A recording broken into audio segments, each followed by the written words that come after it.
카이스트는 뭐 설명할 필요도 없이 우리가 최고의 기관 중에 하나인데 불러주셔서 대단히 감사드립니다. 오늘 제가 욕심이 많아가지고 슬라이드를 좀 많이 준비한 것 같아서 달려야 되니까 좀 양해를 부탁드립니다.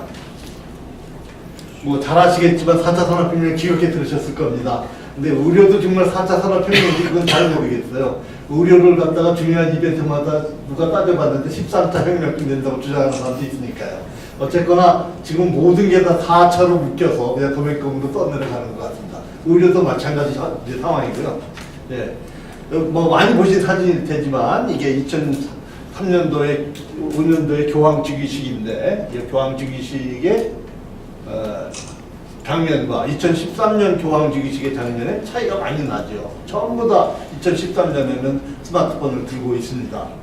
그런데 여기서 제가 강조드릴 일은 이 아무도 스마트폰을 안 들던 시대에 이렇게 구석에 스마트폰을 들고 나오신 분이 그때 계셨어요. 그러니까 우리 지금 처지가 길병원 처지가 처음에 시작할 때는 이랬다고 보시면 됩니다. 요즘은 이제 조금 6개 병원이 됐으니까 우리 할때 스마트폰을 든 사람이 한 6병원 정도 됩니다. 조금 형편이 나아졌지만 여전히 외롭습니다. 뭐 여러 가지 이벤트가 있지만 의료계에서도 가장 중요한 이벤트 중에 하나가 역시 인공지능에 앞서서 컴퓨터라는 놈이 의료에 개입을 하는 것. 이것 자체가 큰 혁명적인 사건이라고 생각합니다. 그래서 병원에서 컴퓨터를 쓰는 것이 보편화되기 시작했고 지금은 컴퓨터 없이는 병원이 안 들어갈 정도가 되었지만 여기에 대해서 누구도 혁명이라는 너무나 당연하게 생각하고 이것을 혁명적인 사건으로 생각을 안 하고 있는 것 같습니다.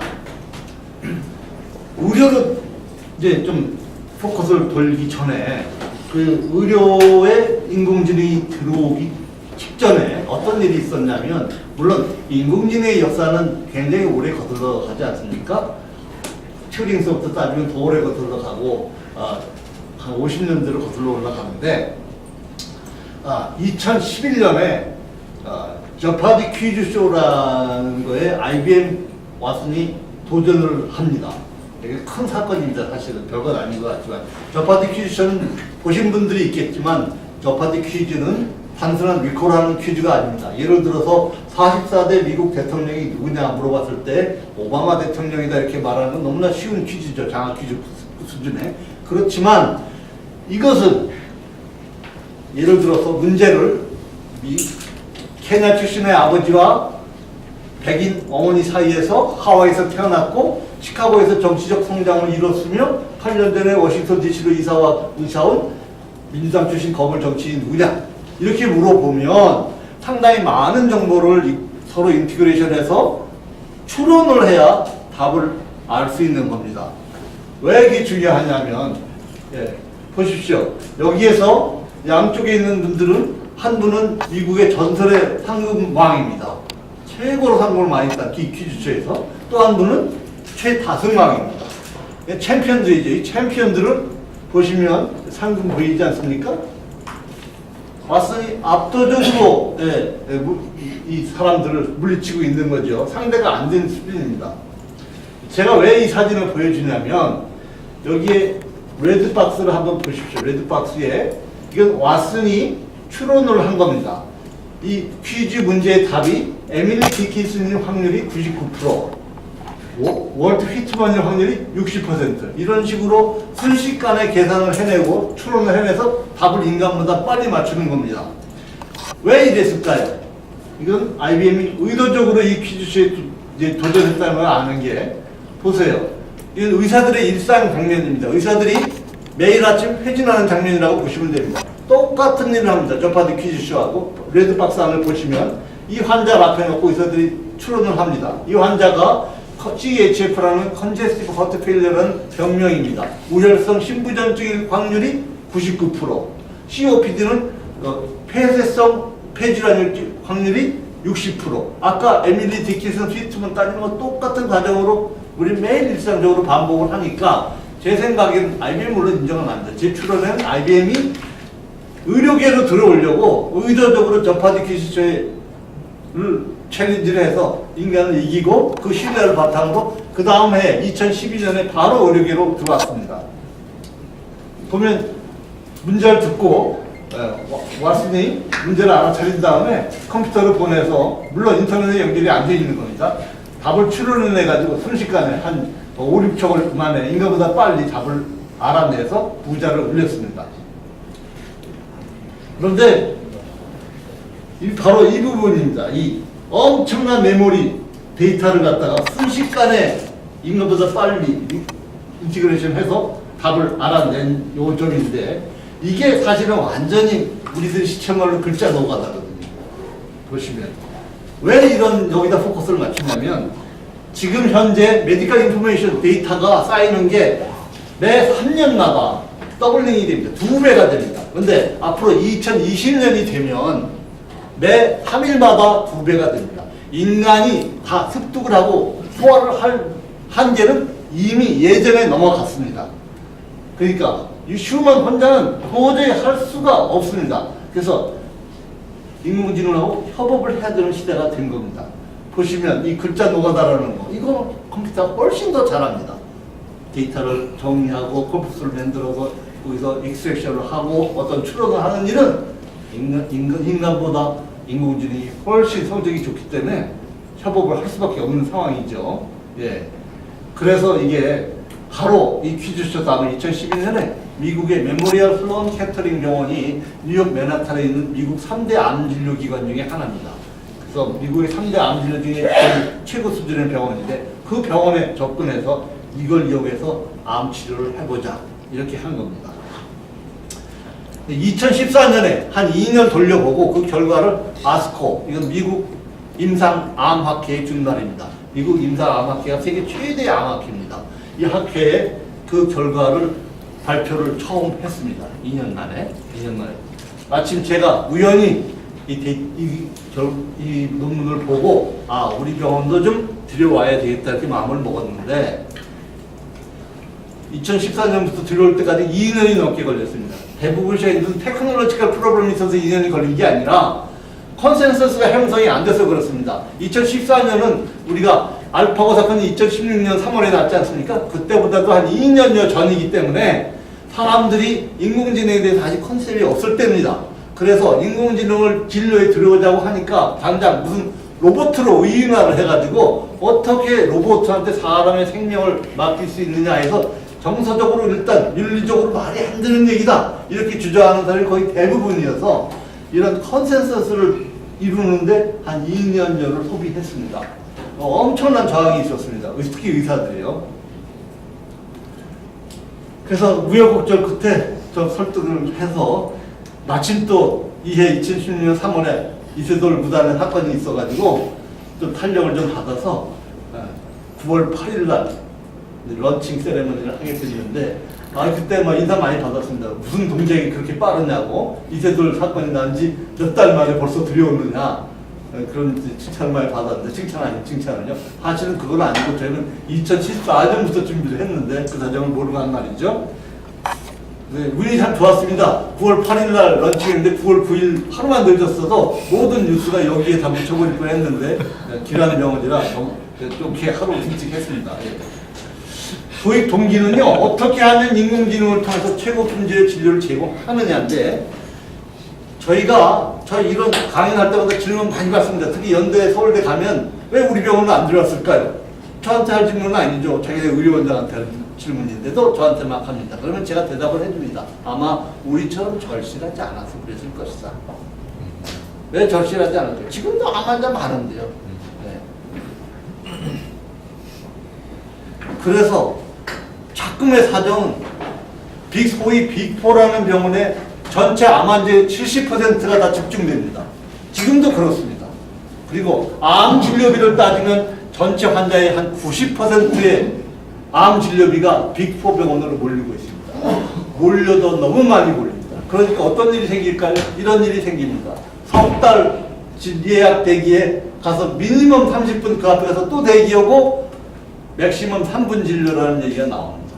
한껍질씩 벗겨보면 그 빅4라는 병원에서도 유명하신 명의라는 분한테 또 몰립니다. 그러니까 어떤 일이 벌어질까요? 너무 환자가 적치가 되고 거기에서 생기는 코스트 낭비가 어마어마합니다. 어떤 코스트가 낭비가 될까요? 환자 입장에서는요, 이렇게 명리라는 분에 찾아가서 3분 진료 받고 나오면 의아심이 생깁니다. 아, 이분이 정말로 이렇게 환자가 많고 밀려 있는데 내 차트를 꼼꼼히나 보셨을까? 두 번째, 최신 지견을 언제 시간이 나서 공부를 하셨을까? 이런 합리적인 의심을 갖게 돼 있습니다. 그러면 환자의 선택은 뭘까요? 세컨 오피니언을 구하는 겁니다. 다른 병원에 가야죠. 다행히 A라는 병원에 갔을 때 들은 말과 B라는 병원에 가서 들은 말이 똑같은 일치할 때는 그래도 좀 안심이 되는데 서로 다를 때는 환자는 요즘 애들 말로 멘붕에 빠집니다. 그러면 어떤 행동을 취할까요? 세 번째 병원에 갑니다. 이런 식으로 한 10군데서 넘게 다니는 사람도 있습니다.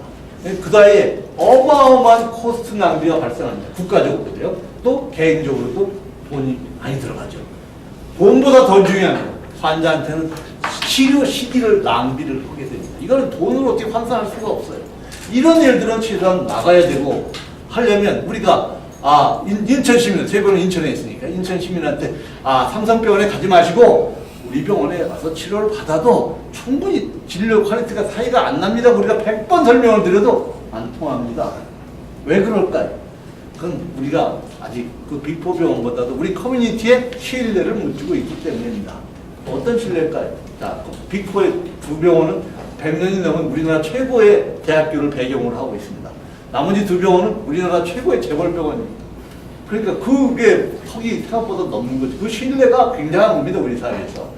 질병원이 아무리 해도 안 되고 또 S병원에 있는 분을 모셔가도 소용없습니다. 그 병원에서 우리 질병원에 오시면 질병원 의사 선생님 되는 겁니다. 그래서 아무 효과가 없더라고요. 그럼 어떻게 해야 우리가 될까요? 우리는 신뢰를 얻어야 됩니다, 우리 사회로부터. 그 빅4 병원에 버금가는 신뢰를 얻을 방법밖에 없어요. 근데 그건 하루아침에 되는 것도 아니고 뭐 돈 써서 좀 홍보 좀 한다고 될 일도 아닙니다. 사회적 신뢰가 안 생깁니다. 할 수 없이 좀 남의 힘을 좀 빌렸습니다. 또 왔으니 인공지능의 힘을 좀 빌려서 우리 사회로부터 좀 커뮤니티로부터 신뢰를 얻자. 그래서 병원의 클래스를 높이자 하는 게 저희 병원의 도입 동기입니다. 그래서 이런 일이 벌어집니다. 그래서 첫 번째 가는 병원에서 베스트 프랙티스를 제공을 받도록 해주자. 그래야 환자 낭비 안 하고 시간 낭비 안 하고 돈 낭비 안 하고 편하게 진료 받습니다. 이겁니다. First visit must be the best practice. 이거 제가 한 말은 아니고요. 미국에서 포춘지에서 한 말입니다. 그렇게 돼야 환자가 좋다는 거죠. 이렇게 몰리다 보니까 사실 사람은 누구나 공개하고 평등한데 의료 현장은 의료 접근권의 불평등이 막심합니다. 김명란 또 생겼어도 여전히 막심합니다. 접근권의 불평등입니다. 미국의 하이레킹 병원입니다. MD 앤더슨, 메모리얼 슬로안 캐톨릭, 메이오 클리닉. 이 세 병원 순서는 이 세 병원끼리를 바뀌는데 역시 여기 빅3 안 바뀝니다. 이 병원이 미국 대표하는 암치료 기관입니다만은 보세요. 이분은 MD 앤더슨에 가셔서 MD 앤더슨 병원 유명해지지 않았습니까? 이런 분들은 쉽게 갑니다. 그러나 반면에 이 미국 사진입니다. 치과 치료 받으려고 줄 서 있는 겁니다. 이렇게 접근권이 차이가 많이 납니다. 이것은 문제가 있는 거죠. 그래서 민주화가 돼야 되고요. 그래서 이 포춘지의 어떤 아티클을 제가 요약을 했는데 주제는 이렇습니다. 암 환자가 뉴욕 맨하탄까지 가지 않아도 세계 최고 수준의 암 치료를 받게 해주는데 왓슨의 뷰티가 있다. 이 말입니다. 그러면 지금서부터는 어떻게 진료를 하는지 소개를 해드리겠습니다. 왓슨은 소프트웨어에서 서비스, 소위 말하는 SaaS고 클라우드 서비스입니다. 이렇게 아이디 패스워드를 넣으면 접근권이 생깁니다. 그러면 왓슨의 파워포인트 파워는 뭐냐면 이렇게 내추럴 랭귀지를 그대로 읽어버립니다. 그대로 읽어서 필요한 정보를 익스트랙션하고 추론을 합니다. 그런데 불행하게도 아직까지는 이 장점을 못 살리고 이렇게 어트리뷰트를 일일이 다 훈련받은 엑스퍼트가 다 입력하고 있습니다. 왜 그럴까요?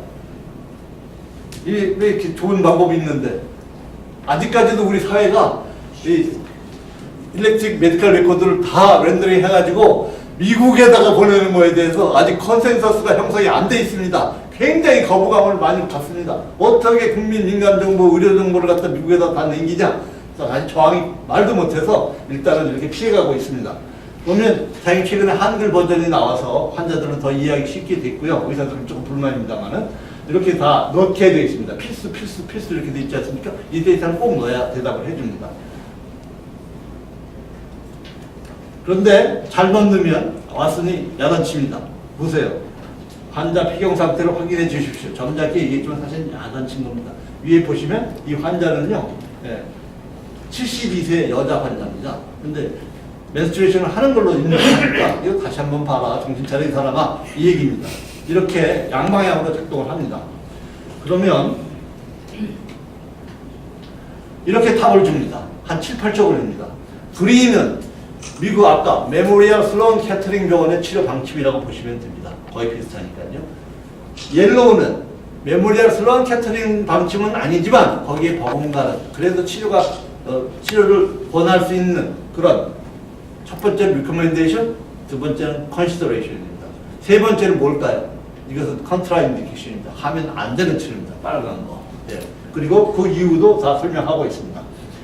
처음 시작할 때는 수술에 대한 얘기는 별로 없었는데 최근에는 이렇게 수술도 어떻게 하라 다 알려주고 또 그 근거도 왜 이렇기 때문에 이런 수술을 해야 된다고 알려줍니다. 아주 레지던트 트레이닝이 최고고요. 펠로우 트레이닝까지도 충분히 할 수 있습니다. 그 다음에 이게 화학 방사선 요법, 타임라인까지 다 알려줍니다. 언제까지 하고, 그 다음에 뭐 하고, 이런 스케줄까지도 다 잡아줍니다. 또 하나의 뷰티는 임상시험에 대한 정보를 알려줍니다. 암 환자는요, 유일하게 아직 허가가 안 난 시험 중인 약도 쓰는 것을 허용하고 있습니다. 그러나 임상시험 중인 약은 쓰고 싶어도 환자들이 정보가 없습니다. 내가 나한테 맞는 약이 그래도 아직 허가는 안 났지만 지금 현재 시험 중인 약인데 나를 치료할 수 있는 가능성이 있는 약이 어디서 시험을 하고 있는지 어떤 약이 있는지 알아야 가죠. 그 정보를 왓슨이 줍니다. 지금 미국, 캐나다, 호주 그 세 나라 정보를 주고 있습니다. 그러면 환자 입장에서는 굉장한 정보입니다. 엔로를 당하고 싶어도 가서 볼런티어가 되고 싶어도 어디를 찾아가서 해야 될지 모르면 못하는 거 아니에요?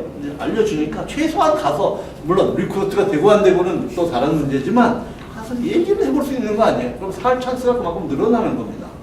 네, 그렇게 해줄 수 있고요. 네, 거기다 정보를 이렇게 주는 거거든요. 어느 병원에서 페이스 2 트라이얼 중이다. 이렇게. 네. 그리고 또 약을 쓰게 되면 그 약을 MSKCC가 왜 이 약을 선택했는가에 대한 이론적인 배경과 증거를 이렇게 쉽게 찾아볼게 해줍니다. 뿐만이 아니라 이 약을 쓰게 되면 이 생존율이 2년 생존율이 94%, 5년 생존율이 84% 이렇게 생존율 정보까지도 정확하게 줍니다. 죄송합니다.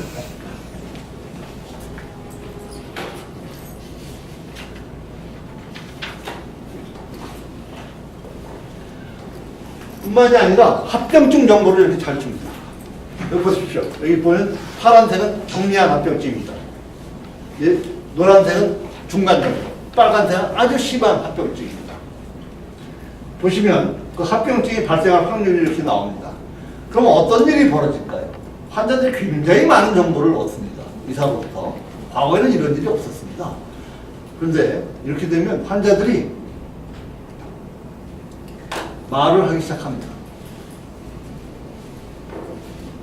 아, A라는 약을 의사들이 권하면 아니 나는 A라는 약 쓰기 싫습니다. 그래요.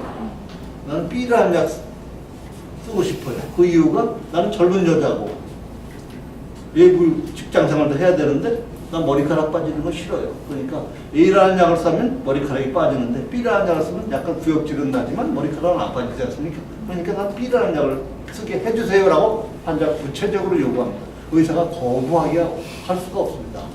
그래서 이게 환자, 의사 입장에서는 말이 많아진 거고 환자는 굉장히 스마트해졌습니다. 인공지능 때문에.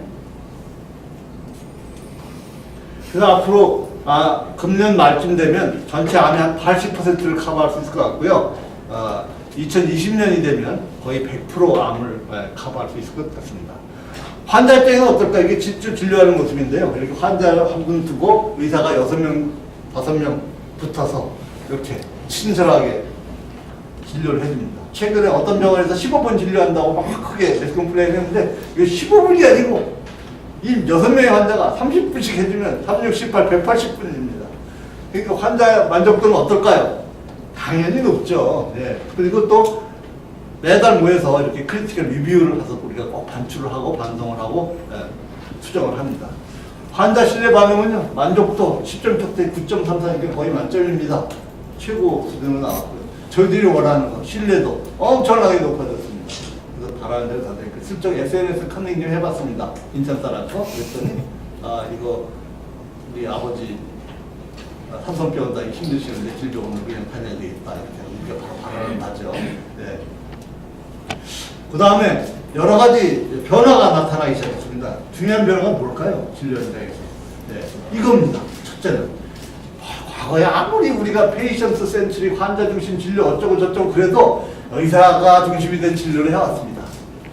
닥터 도미넌트, 피지션 도미넌트 진료지 무슨 페이션트 센트릭이에요. 천만의 말씀입니다. 근데 비로소 이게 정보가 가니까 파워 시프팅이 이루어져서 페이션트 센트릭 진료가 가능해졌습니다. 그리고 자연스럽게 그렇게 돼 갑니다. 그래서 일방에서 쌍방이 되는 게 가장 큰 변화고요. 네. 그래서 의사와 환자 간의 정보의 폐쇄성이 많이 무너졌습니다. 좋은 다행이죠, 이거는. 예. 그러니까 자연히 환자가 쟤랑 이제 말이 많아졌어요. 보면 이게 이제 이태리 식당 메뉴인데 음식 이름만 보면 도대체 그동안 무슨 음식인지 몰랐는데 이제는 이게 무슨 음식인지 환자들이 고객들이 알게 되는 건 똑같은 현상입니다. 그러니까 주문이 다양해지죠. 그래서 이게 드디어 이게 shared decision making 시대가 된 겁니다. 의사 입장에서는 좋아요. 이제 정보 오픈하고 같이 의사 결정을 했으니까 이렇게 책임도 좀 나눠 가졌으면 좋겠는 거죠, 의사는. 근데 아직까지는 우리 사회가 여기까지는 컨센서스가 안 이루어집니다. 일단 shared decision making을 하되 책임은 다 의사가 져야 됩니다. 지금까지는. 예. 그래서 의사의 어떤 재량권이나 이런 거, 변호사들 입장에서, 판검사 입장에서는 의사들이 빠져나가는 게 의사 재량권이거든요. 의사가 났을 때. 근데 이것을 상당 부분 인공지능을 위해서 제한할 수 있겠다. 이렇게 나옵니다. 그리고 의사는 또 대응을 해야 되겠죠. 근데 저는 뭐 마찬가지라고 생각합니다. 재량권이 물론 제한이 되지만 또 반면에 의료 행위의 정당성을 입증하기도 쉬워졌습니다. 그리고 이런 질문 많이 받습니다. 왓슨을 더 신뢰하면 어떡하느냐. 진료 현장에서 왓슨의 의사결정과 의사의 의사결정이 서로 어긋날 때 가끔 나옵니다. 그렇지만 그것을 이거냐 저거냐 양자택일이라는 일은 거의 안 벌어집니다. 실제 상황에서. 어떤 일이 벌어질까요? 밸리데이션을 한 번 더 하게 됩니다. 이게 왜 의견이 서로 다르지? 하고 한 번 더 살펴보게 되고, 왓슨이 아직 덜 성숙된 면이 있구나. 그러면 환자한테 설명하고 의사들 의견들을 따라가면 되는 것이고, 또 왓슨이 오를 때도 있어요. 그럼 의사들이 우리가 미처 이걸 생각을 못했는데 왓슨 정말 스마트하구나. 왓슨 참 고맙다. 이렇게 하고 또 따라가면 됩니다. 그렇지 이거냐 저거냐 이렇게 강요하고 양자택일하거나 이런 것들은 거의 안 벌어지니까 이건 걱정하시지 않아요. 그 다음에 더 중요한 건 진료의 의사결정 방식이 많이 바뀝니다. 의사들은요, 저희도 아주 하이라키 도제입니다, 도제. 그래서 과거에는 책에 뭐라고 써있건 간에 시니어들이, 오소리티 있는 분들이 책에는 이렇게 써있지만 내가 경험을 해보니까 그건 내가 맞아, 이대로 따라와 이런 일이 많았습니다. 아주 너무나 당연하게 여겨졌던 일인데 그게 조금씩 무너지기 시작하고 흔들립니다. 그래서 아까 시니어 선생님들이 엄청나게 반대를 하셨어요. 처음에. 네. 왜냐하면 자기 오소리티가 많이 침해를 받는 것 같은 느낌을 가지거든요. 누가 좋아하겠어요. 그런데 이렇게 합리적인 행위자 모델로, 레셔널 액터 모델로 서서히 바뀌는 건 환자한테 굉장히 좋은 일입니다. 그래서 어떤 그런 하이라키야, 오소리티야 좀 잘 안 일어나고요. 또 스테이크홀더 폴리틱스가 많이 없어집니다. 과거에 아주 대단히 치열한 폴리틱스가 있습니다. 외과 의사 입장 다르고 내과 입장 다르고 치료 방사선과 입장 다르고 다 다릅니다. 다 자기네 거가 더 유리하게 의사결정을 해왔는데 그거 많이 없어졌어요. 완전히 메기 한 마리 들어오자는 거하고 똑같습니다. 메기 덕분에 상당히 질서가 잡히기 시작했어요. 그래서 함부로 우기고 이런 일은 많이 없어졌습니다. 창피하든지 우기면. 예. 그리고 공부를 많이 합니다. 특히 시니어 선생님들이 대충 보고 와서 하면은 여기에 자꾸 시간을 딜레이 시킵니다. 그분들이 차트 공채들 공부 안 하고 오면. 그러면 이제 싫어하죠. 다른 젊은 의사들이. 저 양반 요새 공부도 안 하고 환자도 제대로 안 보내. 막 이런 소리 들으니까 엄청 스트레스 받으셔가지고 아주 마음 약하신 분은 전날 예행 연습까지 하고 오시는 분도 있어요. 그건 그만큼 환자한테는 좋아지는 겁니다. 의사한테는 스트레스만 얼마나 좋은 일입니까, 이 환자한테. 그 다음에 제가 많이 공격을 많이 받는 거죠. 어떻게 미국 사람 걸 갖다 한국에다 그대로 들여가지고 쓰느냐. 예. 그 말 어느 정도는 맞습니다. 특히 위안 같은 거, 사실은 우리나라 치료 성적이 더 좋습니다. 미국이 5년 생존율이 31%인가 그래요. 미국 통계가. 우리나라는 70%가 넘습니다. 훨씬 우리나라 의사들이 치료를 잘하고 있습니다. 세계 최고 수준이에요. 그러면 IBM 이거 왓슨의 가이드라인도 우리나라 게 맞지 않습니까? 그래서 그렇게 주장을 하고 있고요. 예. 그래서 IBM하고 로컬리제이션, 특히 위안부터 시작해요. 우리 한국장 만드는 협상을 시작했고요. 그래서 회의를 시작했고 좀 적극적으로 도와주고 있습니다. 그래서 보시면 제가 마음대로 길 왓슨이라고 붙였는데 보면 아까 그린, 옐로우, 레드 있지 않습니까? 거기에 하나 블루를 하나 만들어 달라. 길 왓슨입니다. 이렇게 주장하고 있는데 IBM이 들어줄지는 의문입니다만은 하여간 뭐 말은 해봐야죠. 들이대고 있습니다. 또 하나 인도 만이팔병원이 폐암이 17.8%, 유방암이 35% 일치를 보였다. 이렇게 발표를 하는 바람에 활깍 뒤집어졌습니다. 아니 도대체 이렇게 일치율이 18%밖에 안 되는 걸 어떻게 사람한테 쓰느냐. 그래서 막 이렇게 마침 또 그때 가습기 살균제 사건도 있고 그래가지고 너 지금 네가 하고 있는 일이 바로 가습기 살균제가 뭐가 다르냐는 공격을 많이 하고 의료사고 한 칸만 나기만 나거나 온 시민단체가 달려들어서 처단을 하겠다고 막 맹렬히 비난을 했었는데 그건 무해입니다. 이게 만이팔병원의 사정입니다. 사실 여기 보시면 이 90%가 다 넘지 않습니까? 이건 MSKCC의 성적입니다. 그러니까 MSKCC와 왓슨의 일치율은 이렇게 90% 이상 다 높고 만이팔병원이 왓슨하고 일치율이 18%밖에 안 된다는 거예요. 그 사정은 만이팔병원이 무슨 사정이 있는 거죠. 인도가 사정이 있는 겁니다. 약이 없던지 가이드라인이 다르던지 하는 것이지 왓슨이 틀린 게 아닌데 잘못 오해를 하셔가지고 그런 공격들을 많이 받았고요. 또 하나는 개인정보 유출에 대한 우려를 많이들 하시는데 IBM하고 이제 IBM 사인을 하긴 했어요. 절대로 우리 정보를 가지고 IBM을 뭐 좋게 하거나 이용하거나 어디다 팔아먹거나 이런 절대로 안 하기로 했고 저는 IBM 믿습니다. 왜냐하면 그런 거 바이올레이션을 하다가 어디 위키리크스라도 한번 나면 IBM은 치명타를 받기 때문에 아마 안 하리라고 믿어도 될 것 같습니다. 그 다음에 이제 이 비식별 조치, 이거 골치 아픈데요. 정부에서 마침 가이드라인을 발표하긴 했으나, 그 다음날 조간신문에 발표하자마자 바로 이런 헤드라인이 뜨니까, 저희로서는 잘 겁도 나고 어쩔 줄을 모르겠습니다, 솔직히. 그래서 이게 뭐 아무리 비식별을 잘 한다고 해도, 재식별을 하는 비식에서 사람들이 존재하는 한, 완벽한 비식별화는 어렵다고 합니다. 그래서 정부에서 이거 어느 정도까지 하면 비식별화 했다고 인정해 주기를 간절히 바라고 있고요. 이게 뭐 어떤 변호사가 만든 슬라이드인데 제가 가져왔습니다.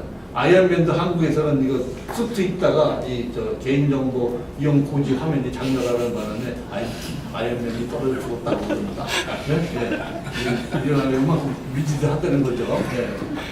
근데 클라우드, 또 이거 또 막 엄청난 시비거리입니다. 어떻게 국민의 데이터를 갖다 클라우드, 미국 클라우드에 휴스턴에 있거든요, 보스턴하고. 그걸로 보내느냐 하고 엄청나게 문제가 되는데, 이거 어느 기자가 돌직구 질문한 겁니다. 질병원 관련한 내용 왓슨 전반에 대해서 질의를 보내드립니다. 답변이 힘드시더라도 협조해 주시면 감사하겠습니다. 까칠한 질문 아니에요? 내용 보세요. IBM에 수십억 원의 돈을 지불하고 왓슨 학습을 통해 관련 데이터도 주고 있다. 사실 여부가 궁금하다. 미국 국내 의료기관이 미국 업체에 돈과 정보를 바치는 것에 대한 입장을 밝혀라. 이거 정말 까칠한 질문이고, 시민단체에서 심지어 저를 이완영입니다. 이완영이는 나라를 팔아먹고 일본으로부터 자기가 돈을 받았는데 너는 국민의 소중한 의료 정보를 미국에다 남기고 돈을 지불하는 사람이니까 제정신이냐? 뭐 이렇게 공격도 합니다. 그래서 저도 말해야죠. 데이터 주권이 아니라 거의 데이터 세국주의다, 그건. 우리나라가 100년 전에 이런 짓 하다가 나라 망했는데 또 한 번 망하려고 그러냐? 저도 대항을 했죠. 그리고 한번 법률을 찾아봤는데, 법이 뭐 한두 개가 아니에요. 10몇 개가 제가 찾은 법이. 변호사들이 찾으면 30개 이상 더 찾을 것 같다고 그럽니다.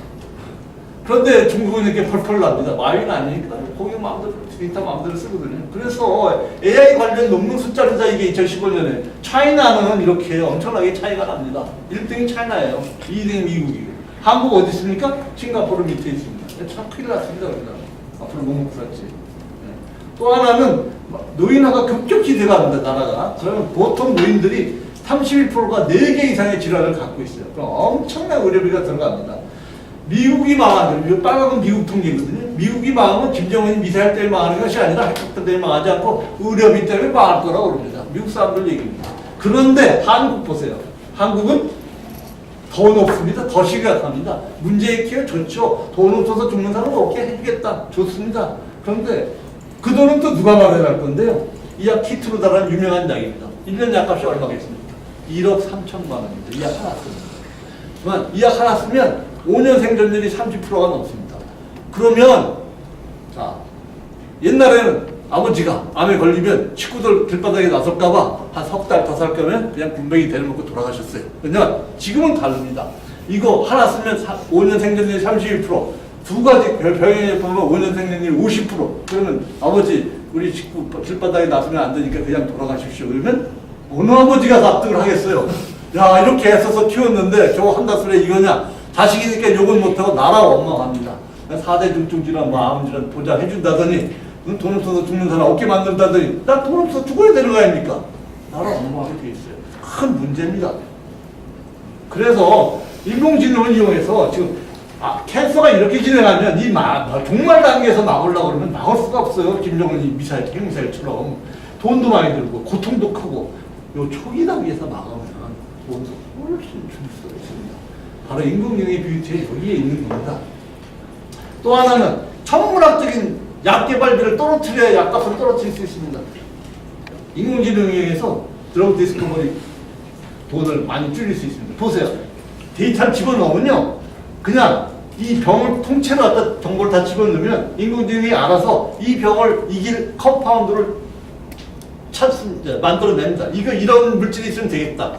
나오면 이런 물질이 드러그 데이터베이스에 그동안에 있었다 쌓였던 그 중에 가장 유사한 물질이 뭐가 있나를 쫙 보고 순식간에 찾아줍니다. 그러면 그때부터 개발을 하는 거니까 시간이 엄청나게 단축이 되고 비용도 단축이 됩니다. 그래서 다만 문제가 뭐냐면 이렇게 질병 정보를 통째로 넣고 진단과 치료 방법을 얻으면 이게 이 자체가 블랙박스거든요. 이 블랙박스는 뭐예요? 이거 안에 들여다봐도 이제 블랙박스는 블랙박스인데 이 알고리즘을 이해를 못해요. 너무 복잡해요. 예. 인간이 알 수가 없는 거예요. 근데 사실 제 머릿속도 사실 블랙박스랑 마찬가지입니다. 제가 어떤 의사결정을 했을 때 어떤 알고리즘으로 어떤 근거로 저한테 결정을 이렇게 했는지 저도 모를 때가 많으니까 어차피 블랙박스인데 이건 마찬가지인 것 같습니다. 네. 이거 러시아 수학자들입니다. 러시아 수학자들이 처음 겐이라고 아시죠? 제너러티브 어드버서럴 네트워크. 그러니까 머신러닝의 한 발전된 모습인데 이걸 이용해서 드러그 디스커버리 엔진을 올 초에 온코타에 전화를 발표했습니다. 그래서 약도 만들었어요. 목표는 뭐냐? 사람이 나이를 먹지 않으려면 어떤 물질을 먹어야 되느냐고 그 앤서를 받아서 했습니다. 인공지능이 개발했기 때문에 값도 30불에 불과하고 요즘 세일해서 27불에 팔고 있습니다. 그러니까 이게 세상이 이렇게 됐어요. 그 다음에 아무리 좋은 약을 개발해도요, 신의 한 수를 둘 수 있게 법적으로 보장해 줘야 됩니다. 우리가요, 보세요. 이게 찰스 다인이 오른쪽에 있는 찰스 다인이 그린 그림이고 이것은 암이 진화하는 그림입니다. 암 치료하는 건 똑같습니다. 우리가 이세돌이 바둑 두는 거하고 우리가 어떤 약을 쓰면요, 암도 거기에 대응을 합니다. 그런데 그동안은 암이 훨씬 더 고수였습니다. 그런데 인공지능 때문에 의사들이 고수가 되었어요. 그래서 이제 맞대국을 할 정도의 실력이 되었으니까 얼마나 좋아졌어요. 그런데 다만 법이 이렇게 인공지능이 이거는 폐암에 쓰는 약이지만 유방암 환자에 쓰면 잘 낫겠다고 알려줘도 허가가 이 약은 폐암으로 나 있으니까 유방암에 못 쓰잖아요. 그걸 쓰게 해주는 걸 허가 초과라고 그러는데 허가 초과를 자유롭게 해줄 수 있어야 됩니다. 유해성 안정성 같은 되면 조금씩 그런 변화가 있는데 아직 없어요. 그 다음에 소비자 파워가 굉장히 세집니다. 이거 엔비디아에서 개발한 슈퍼컴퓨터를 이용하면 스마트폰으로 자기 얼굴 찍어서 엔비디아에서 개발한 컴퓨터를 보내면 이렇게 스킨 상태를 스코어링을 해줍니다. 그럼 여자분들이 어떻게 할까요? 이렇게 자기 스킨 상태를 트래킹을 하니까 어떻게 될까요? 이제는 화장품이고 영양제고 효과가 없는 놈은 살아남기 힘들어졌다는 뜻입니다. 이제는 스코어링이 나빠지면 그 제품 사겠습니까? 안 살 겁니다. 콘돔까지 나왔습니다. 콘돔 여기 각종 센서가 달려있는데 거기에 칼로리를 얼마나 썼는지, 인터코스의 듀레이션은 어떤지, 소스는 어떤지, 벨로시티는 어떤지, 거울수 두께는 어떤지, 이거 다 상세한 정보를 이렇게 스마트폰까지 전동을 하는데, 이거 뭐 부인들이 남편 비교하라고 이렇게 이런 거 개발했겠습니까? 아닙니다. 이것은 약들, 아까 같은 약들, 강량제, 영양제 뭐 이런 것들이 정말 효과가 있는지, 비아그라가 만들었을 정말 효과가 좋은지, 이제는 효과 없는 건 시장에서 퇴출시키는 뜻입니다. 왜 그러냐? 여기 보세요. 이게 미국에서 잘 팔리는 10대 약입니다. 10대 약인데 이게 빨간 건 넌 리스폰더입니다. 약 써도 아무 소리 반응이 없었던 환자. 파란 건 반응이 있었던 환자. 제일 성적이 좋은 놈 보세요. 4명에 1명꼴로 반응이 있는 약이 제일 성적이 좋았습니다. 엄청난 약이 낭비가 되고 잘못 쓰여지고 있는 겁니다. 미국 실정이 그렇습니다. 우리가 더 할지도 몰라요. 네. 그러면 코스가 엄청나게 낭비가 되지 않겠어요? 이거 바로잡지 않고 문제 해결 안 됩니다. 돈이 없어서 정말 이렇게 낭비가 되는데 이거 놔두고 육 빠진 목에 물 붓기지. 저희는 이제 인공지능 병원으로 이제 탈바꿈을 할 거고요. 이렇게 페이션트 세이프티, 환자 안전에 포커스를 일단 맞췄습니다. 전방위로 확대를 암진료에서 확대를 하기로 했고요. 무엇보다도 환자 안전이 중요하니까 이렇게 중환자실부터 손을 대기 시작했습니다. 이거 인터넷에서 킵하는 모습입니다. 인간은 이렇게 킵을 하면요, 저 레이더 많이 해봤는데 1시간쯤 지나면 정신이 혼미해집니다. 집중력도 떨어지고 피곤하고 졸리고. 하지만 인공지능은 졸리지도 않고 전기반응은 배고프지도 않고 24시간 잘 감시하고 인간보다 더 예민하게 시그널을 더 24시간 정도 먼저 디텍션을 하는데, 이렇게 폐혈증 가지고 시그널을 24시간 먼저 한다는 것은 엄청나게 많은 사람을 살릴 수 있다는 뜻입니다. 네. 그런데 이거 선택이 아니라 필수입니다. 왜냐하면 변호사들이 인공지능을 이용해서 따지기 시작했어요. 옛날에는 라이트 트리트먼트를 했으면 됐는데 이제는 라이트 트리트먼트를 라이트 타이밍에 있느냐를 따지기 시작했는데 인공지능이 못 따집니다. 그럼 우리도 어떻게 해야 되겠어요? 인공지능으로 대응할 수밖에 없어요. 그래서 이런 게 보편화가 되기 시작했습니다. 미국에 여기 통제실 같지 않습니까? 이렇게 의사들하고 간호사 환자 없어요. 다 모니터링으로 보고 있습니다. 공항에 관제실하고 똑같은 모습입니다. 이렇게 보면 16명의 환자가 한 모니터링에 있고, 보시면 이렇게 환자 상태가 나쁘면 빨간색이 나오고요. 이렇게 상태가 변하는 거. 나쁜 쪽으로 플러스 2가 됐다고 이렇게 화살표가 나오지 않습니까? 이렇게 관제하듯이 하고, 병실도 이렇게 로봇들이 해서 서로 이렇게 환자 케어해주고 돌봐주고 하기에 관제실하고 이렇게 소통하고, 이런 스타일의 진료가 됩니다. 뿐만이 아니라 미국에 벌써 한 500곳이 넘습니다. 이렇게 하는 데가. 급기야 호주하고 연합을 해서 12시간 시차가 나니까 호주 의사들이, 호주 맥커리 병원의 의사들이 퇴근하면서는 에모리 대학병원의 의사들한테 넘겨주고 갑니다. 그럼 에모리 대학병원이 호주에 있는 주환자를 밤에는 관리해주고 있습니다. 세상이 이렇게 좁아지고 있습니다. 자, 인공지능이 고양이도 제대로, 개인지 고양이도 제대로 구별 못하다가 드디어 이제 제대로 구별을 하고 주인 옆에 있다는 것까지도 하고, 활주로에 비행기가 있다고 스토리텔링까지도 인공지능이 하고, 사람의 감정 정서까지 읽고 야구 중계까지 하게 발전을 했습니다. 그 야구 중계하려고 그랬을까요? 아닙니다. 환자 감시합니다. 의료에서 그렇게 해서 독거노인들 시설에 안 가도 이렇게 워닝 사인을 시그널 원리 디텍션을 알려주니까 시설 갈 필요 없이 자기 집에서 말라하게 생활할 수 있습니다. 요 센서로 다 부족해서 드론까지 동원해가지고 24시간 밀착 감시를 하고 있습니다. 그 다음에 이게 이제 인더스트리 4.9일인데 이 스마트 팩토리 개념을 사람한테 도입했습니다. 그래서 이건 아바타입니다. 이 디미트리라는 러시아 백만장자의 아바타인데, 이 사람은 2025년까지 자기 모든 데이터를 일로 트랜스퍼해서 데이터로 불멸을 하겠다고 선언한 사람인데, 그게 될지 안 될지는 모르겠지만 뭐 다마고치 관련하는 것 같이 하는 거죠, 자기를. 네, 근데 그렇게 다마고치 개념을 도입을 해서 환자 관리를 시작했고요. 네. 또 하나는 이렇게 당뇨도 아주 스마트하게 관리를 해요. 슈가큐라는 엔진인데 이거 왓슨하고 같이 하는 겁니다. 보면 이게 혈당치를 갖다 안전하게 세이프트리를 잘 관리를 해주고요. 뿐만이 아니라 내가 어느 요일에 위험한지, 어느 시간대에 위험한지, 오늘 밤에 내가 저혈당증에 빠질 확률이 얼마나 되는지 이런 쪽으로 아주 세세하게 주기 시작했습니다.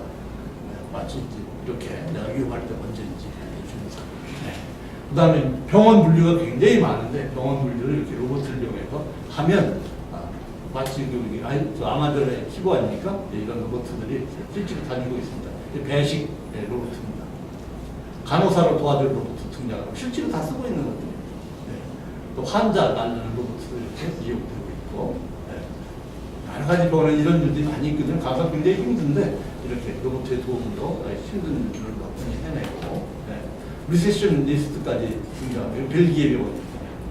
로봇 리세셔니스트가 등장했고 이제는 자표 치료로까지 나왔고 저희 병원도 이제 병실하고 일부 외래 일부를 인공지능 병원화 하려고 좀 작업을 시작했습니다. 설계에 들어갔고요.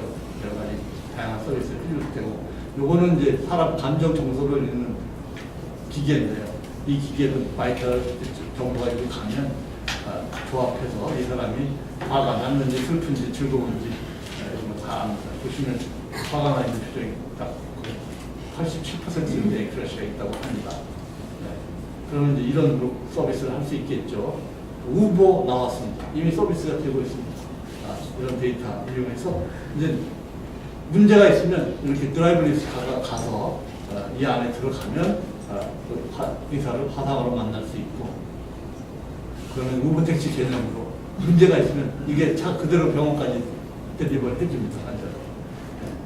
500살까지 구글이 살게 해주겠다고 했지 않습니까? 그러니까 갑자기 이 크라이넥스라는 회사가 1960년대에 생겼습니다. 사람 올리는 서비스를 해주는 회사입니다. 그런데 이렇게 구글에서 500살까지 산다고 한 다음부터 이 회사 주가가 굉장히 뛰었습니다. 왜냐하면 앞으로 10년, 20년만 더 치면 영생 불사할 것 같은 생활 관련자이 많아서 스위스 같은 나라에서는 산채로 올리는 걸 특병을 하고 있습니다. 그 비즈니스 회장입니다. 저는 좀 싸게 해주겠다고 그래서 20만 불인데요. 2만 5천 불만 내라고 해서 왜 이렇게 난 싸냐 그랬더니 너 브레인만 해주겠다고 해서 제가 사양했습니다. 그게 문제가 아니고요. 피츠버그 병원, 이제 펜실바니아 주에서 많이 다친 사람, 죽게 생겼으면 일단 피 다 뽑고 올린 다음에 사람을 수리하고 다시 녹이는 걸 허용을 했습니다. 세상이 이렇게 바뀌었죠. 이건 범죄 현장입니다. DNA만 있으면요. 그 DNA 가지고 사람 얼굴을 이렇게 추정해냅니다. 네. 그래서 이제 뭐, 몽타주 긁은 사람들은 다 이제 실직하게 생겼습니다. 네. 뿐만 아니라 검사도 나올 것 같고, 오히려 이 로봇한테 취조당한 날도 얼마 안 남은 것 같고요. 벌써 이런 일은 보편화됐습니다. 이건 우버인데요. 예. 이게 무임자동차 우버 택시거든요. 신호 위반했어요. 그랬더니 사람들이 찍어가지고 고발했습니다. 보행자 있고 빨간불인데 지나갑니다. 이런 중국 얘기인데 중국은 이제 동전이 점점 없어지고 우리나라도 동전이 거의 없어지지 않습니까? 그러니까 거지들이 힘들어져가지고 깡통에다가 이렇게 휘어가지고 근데 의사들은 정말로 안 변합니다. 네. 근데 이거 뭐 그러다가 종말론이 올 것 같은데요. 그래도 희망이 있습니다. 이렇게 이제 어릴 때부터 이렇게 장난감 갖고 놀던 세대들이 코드 장난감 아니고 푸딩 장난감. 이 젊은 의사들이 저한테 IBM으로 연수를 가겠다고 신청하는 두 사람이 생겼어요. 굉장히 좋은 변화고 긍정적인 변화라고 생각합니다. 역시 결론은 이겁니다. 휴먼이 술자리는 있습니다. 예. 보세요. AI가 훨씬 휴먼 엑스퍼트보다 잘하긴 하지만 휴먼 엑스퍼트하고 AI하고 힘을 합치면 천하무적입니다. 이게 포인트입니다. 예. 우리 의대생들한테도 그럽니다. AI를 얼마나 잘 쓰느냐, 못 쓰느냐 하는 사람의 경쟁이지 AI 자체하고 사람하고 경쟁하는 건 없다. 제 얘기고요. 예. 그럼에도 좀 불안한 마음은 있고요. 예. 왜냐하면 이런 것들이 들어오면 정말로 실직할 것 같은 두려움은 있습니다. 순식간에 이렇게 국민들이 다 인공지능으로 돌아설까 봐 걱정이 있습니다. 네, 감사합니다.